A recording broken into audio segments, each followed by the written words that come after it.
YouTube, what's happening, everybody? Everybody out there, welcome to another ride, another rant, another cacophony of conversation having to do with the game we call gig economy app driving, folks. If you're noticing a little wider angle, a little different camera angle than usual, I'm not filming on a phone. I'm using my Nikon D5500 with a 10mm lens. Get a little more atmosphere into the video. You know what I'm saying? And the car is new as well. I purchased a 2019 Kia Forte, which I got a pretty good deal on. I didn't really plan on getting a new car. My intention was to get a used car, but you know, I'm just tired of Craigslist cars, and I'm tired of worrying whether or not the car is going to hold up under rigorous driving, the rigorous driving that we do in the elements, in the rain, in the snow, in the salted streets. I like the car because it was a bit sleeker than its competitors, and the 2019 Kia Forte comes with options that you wouldn't normally find in base cars, including the Apple CarPlay. It's a really good car to help make Grubhubbing and Doordashing fun. Whenever I went to work with old Salvatore, my old Corolla, I felt like I was driving on eggshells. You know, I was putting so much work into the vehicle as of late that whenever I would put money into it, it was just like, it's like you have nothing to show for it, you know? And nothing like a new vehicle, man. Like, these are our vehicles. We use them to work. So if you're going to spend money on something useful and something that's worth it, unlike some other things that we spend money on, like expensive cameras, where I make almost no money on. You know, I do it semi-professionally, photography that is, but I don't make a living on it. But these are our money makers, man. You know, go out, spend that money. I mean, I told myself, I'm like, what am I saving for? I'm saving. I felt like I was in survival mode, you know? Always saving and saving. For what? Go spend that money, man. You don't drive a U-Haul. There's no U-Haul truck behind your hearse when they're driving you to the hole. When it's your time to go, there's no U-Haul truck behind you on the way to your grave. You know, you don't take all your belongings with you and your money. That stuff doesn't come with you. So I said, look, man, I'm 41.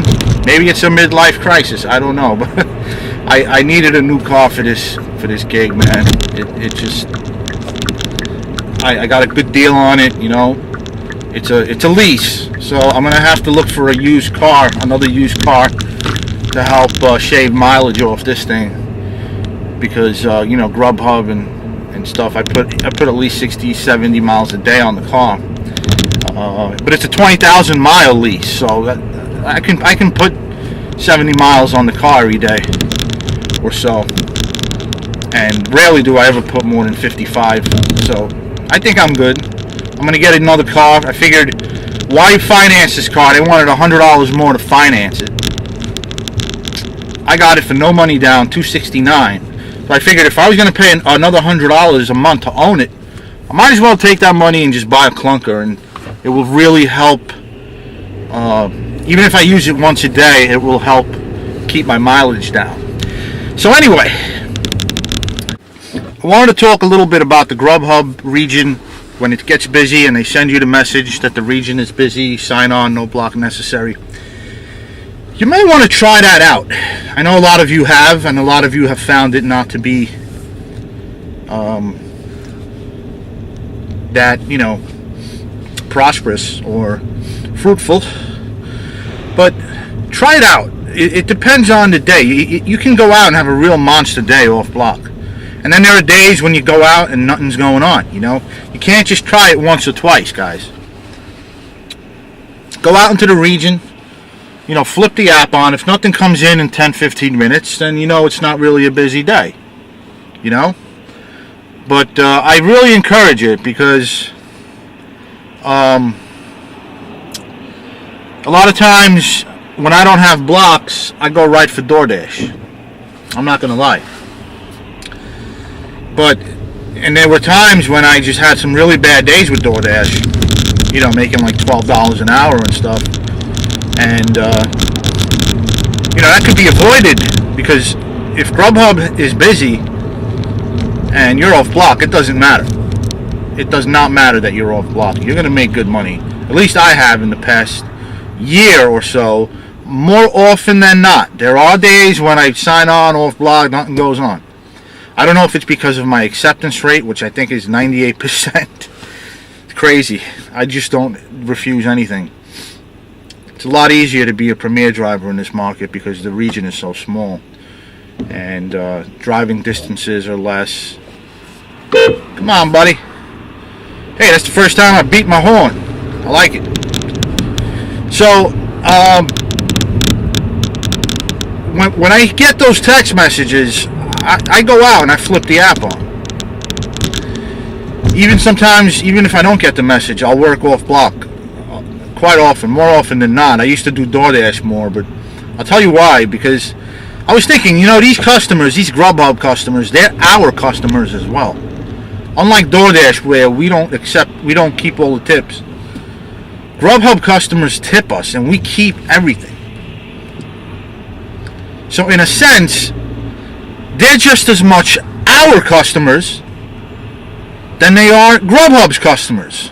They're equally our customers just as much as Grubhub customers. We get tipped by them. They're our customers. And we want to keep them tipping. We want to keep them tipping. We want to keep them happy. Because remember, this region, this is our turf, man. This is our turf. These are our customers. We got to keep them happy. So if it's busy out there, and they send me, and Grubhub sends me that, you know, message, that text message, get out, you know, we're busy, we need drivers, I'm inclined to usually, more often than not, I'm going to go out there. Because even if I'm just out for like an hour, flip the app on for an hour, and that extra 2 deliveries that you make can really mean the difference between a happy customer and an unhappy customer. Because the more customers get pissed off, the less inclined they are to use Grubhub first and foremost, and tip well. So it's something I've been thinking about. Like, you know, we tend to forget that the Grubhub region, that's our region too. And if they're busy, I'm going to go out and help out, even if it's just for 2 hours. If you're in a region where you just don't get any offers at all off block, then no, don't go out there. You know, if you're out there for an hour and every day and you're not getting nothing off block, don't go out. Don't do it. I don't blame you.